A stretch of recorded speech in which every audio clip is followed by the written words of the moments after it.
The goals of this mission are clear, and it's important to continue to remind the American people of why it is that the greatest military in the history of the world is engaged in this operation. It is to destroy the ability of this regime to launch missiles, both by destroying their missiles and their launchers, destroy the factories that make these missiles, and destroy their Navy.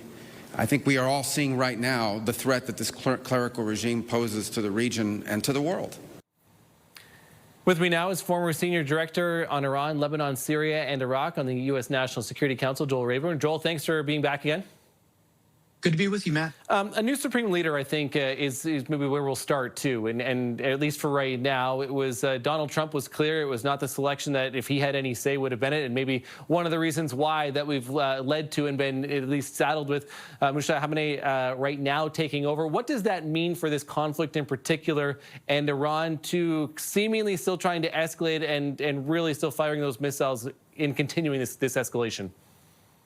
I think the interpretation of it should be that it's the regime leadership that's remaining doubling down essentially on the former Supreme Leader Khamenei's policy of being hostile and carrying on defiant resistance, being recalcitrant on the demands that the U.S. and allies were putting forward. So I think it's meant to signal continuity, and it's also meant to signal, because Mojtaba Khamenei is seen as very close to the Revolutionary Guards. I think it's meant to signal that the Revolutionary Guards are in charge of this, almost as if to discourage other non-Revolutionary Guard leaders from charting their own course in a Delcy Rodriguez sort of direction.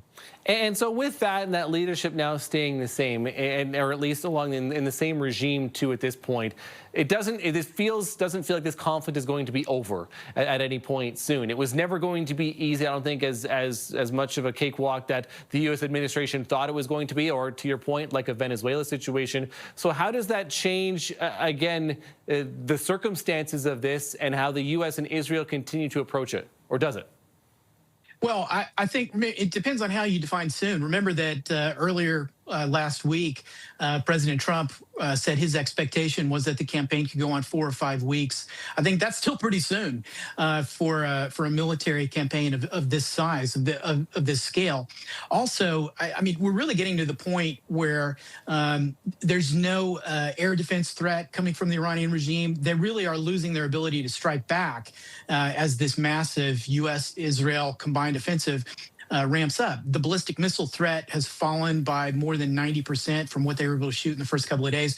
The drone threat is still there and still a problem, but it's falling. So I think that means that I think the hinge point of the military side of this campaign will be whether and how quickly the U.S. and its allies can force the Strait of Hormuz back open. And we really don't know yet how much residual capability the Iranian regime has to try to disrupt that. I think you're going to have to see a naval escort mission similar to what President Reagan carried out in the 1980s in order to get the tankers flowing in and out of the Strait of Hormuz safely.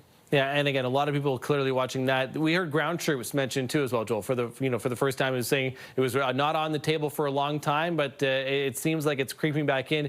Do you think that is a possibility now, once again, at least for now, or we're still far away from that? I read that more as President Trump signaling to the Iranian regime, don't think any military option is off the table. Yeah, I might do it. You know, it's sort of like, I think, and he will preserve the option. President Trump is a guy who likes to preserve the options when he's dealing with strategic adversaries. He's not going to want to take something off the table. That will give him more strategic leverage. It also, I think it signals that the seriousness of the issue of the nuclear program and that residual material, the highly enriched uranium that's buried under the mountain in Isfahan and potentially might need to be retrieved or further destroyed. You can probably do that from the air, but just to make sure, you know, I think he'll want to hold out the option. There's also a lot of speculation in Washington recently that maybe there could be some kind of military operation to seize control of or to sequester Karg Island, which is the Iranian regime's, you know, almost single point of failure, where 80% of their oil exports are processed and loaded onto tankers and so on. That would sort of signal the death knell for their revenue flow. Okay, former Senior Director on Iran, Lebanon, and Syria, and Iraq on the U.S. National Security Council, Joel Rayburn. Joel, appreciate your time today. Thanks so much for this again. My pleasure.